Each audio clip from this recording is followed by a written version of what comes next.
Magandang araw sa iyo, kaibigan. Ako ay may babahagi sa iyo. Alam kong familiar ka na sa 4Ps, Pantawid Pamilya Pilipino Program, na naging katuwang ng mga mahirap upang itaguyod ang kanilang pamilya. Pero itong ibahagi ko sa iyo ay mayroong eternal value, panghabang buhay ang kaloob nito, dahil ito ay galing sa Diyos. Ang unang P ay ang plano. Ang Diyos ay may plano para sa lahat ng tao. Bago ka pa tayong na lahat nilikha ng Diyos, mayroon na siyang perfect plan para sa lahat. Ayon sa Jeremiah 29:11, "For I know the plans I have for you, declares the Lord, plans to prosper you and not to harm you, plans to give you hope and a future." Lahat ay naiplano na ng Diyos, kasaganaan sa buhay at ang magandang kinabukasan. Lahat ng plano ng Diyos ay para sa ikinabubuti ng tao.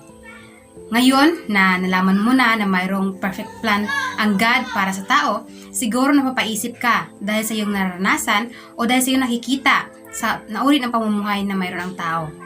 So, dito na papasok ang ngalawang P, ang problema. Hindi ang Diyos ang may problema.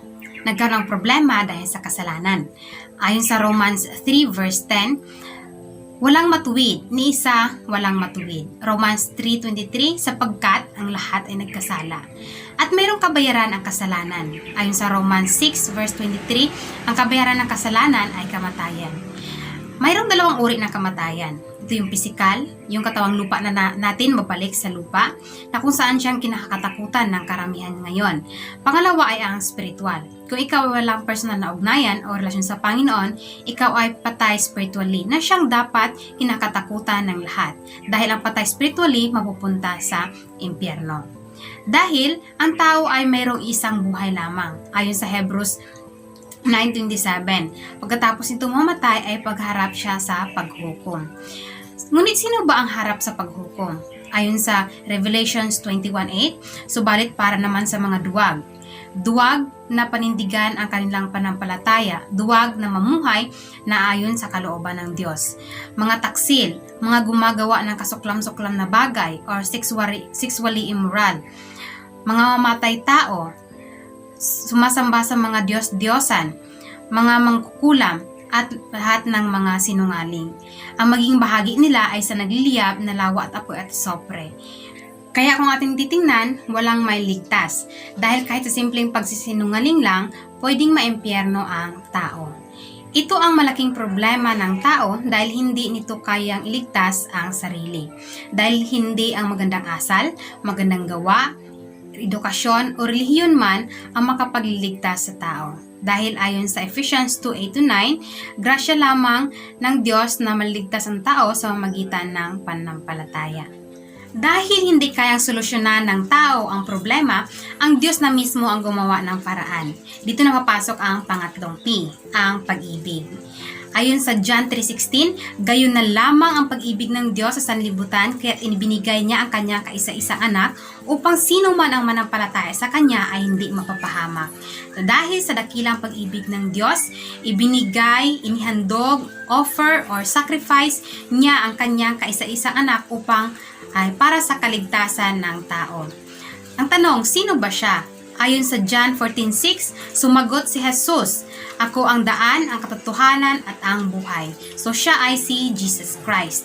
Bakit siya? Ayon sa 1 Peter 3:18, siya na walang kasalanan ay namatay para sa mga makasalanan.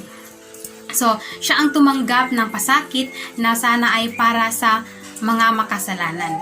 Sa magitan ng kanyang dugo na nagdanak doon sa cross, ang tao ay nalinisan sa kasalanan upang iharap na dalisay sa harapan ng Diyos.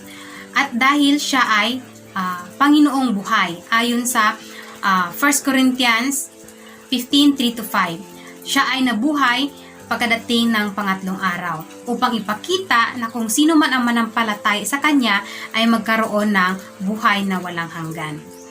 Ngayon, hindi sapat ang pakikinig at kaalaman na mayroong Diyos. Kailangan ng tao na may pananampalataya sa Panginoon. Ito yung pang-apat na P, panampalataya sa Panginoong Hesus na siya lamang ang makapagligtas. Kinakailangan ng tao na kilalanin siya bilang Panginoon o Lord. Siya dapat ang nasusunod sa iyong buhay.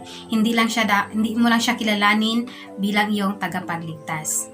Ngayon, I believe na ikaw ay nakinig at kung ikaw ay willing na tatanggap sa Panginoong Hesus bilang iyong Panginoon at tagapagligtas, may 3 pangako ang Diyos para sa iyo. Ito ay makikita sa John 5:24. Unang pangako, ikaw ay mayroong eternal life or buhay na walang hanggan. Pangalawa, ikaw ay hindi na paghukuman. At pangatlo ay, ikaw ay nilipat na mula sa kamatayan patungo sa buhay na walang hanggan. Ang tanong, paano ba matatanggap ang Panginoong Hesus? Ayon sa Revelations 3:20, "Here I am, I stand at the door and knock. If anyone hears my voice and opens the door, I will come in and eat with him and he with me." Kinakailangan mong pagbuksan ang Panginoong Hesus sa iyong puso, tanggapin siya bilang iyong Panginoon at tagapagligtas. Kailangan mo din siyang paghariin sa iyong buhay.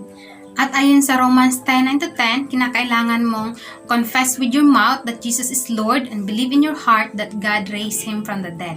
At siya lamang ang makapagliligtas sa iyo. Ngayon, kung ikaw ay willing na tatanggap sa Panginoong Hesus, pwede kita i-lead into a prayer. Ito ay panalangin ng pag-amin na ikaw ay makasalanan at panalangin ng pagsisisi sa mga kasalanang nagawa mo at panalangin ng pagtanggap sa Panginoong Hesus bilang iyong Panginoon at tagapagligtas. Ngayon, kung ikaw ay handa na, tayo ay manalangin, pwede mong ulitin ang aking sasabihin. Let us pray. Ama naming makapangyarihan sa lahat, maraming salamat sa iyong dakilang pag-ibig para sa akin. Maraming salamat na iyong pinagkaloob ang Panginoong Hesus para sa aking kaligtasan. Naamin ko po na wala akong kayang gawin upang iligtas ang aking sarili. Patawarin mo po ako sa aking mga nagawang kasalanan. Tinatanggap ko po ang Panginoong Hesus bilang aking Panginoon at tagapagligtas. Tulungan mo po ako na mamuhay ayon sa iyong kalooban. Ito ang aking dalangin sa pangalan ni Hesus. Amen. Kung ang panalangin na iyon ay iyong ginawang totoo, ikaw na ay kinikilalang anak ng Diyos. Ayon sa John 1:12, "Yet all who receive Him, to those who believe in His name, He gave the right to become children of God." At dahil tinanggap mo ang Panginoong Hesus sa iyong buhay, kailangan na iyong talikuran yung dating buhay na mayroon ka, yung makasalanang buhay, at kailangan ipamuhay ang buhay na naaayon sa kalooban ng Diyos. Maraming salamat sa iyong buhay, kapatid. Congratulations and God bless sa iyong panibagong buhay.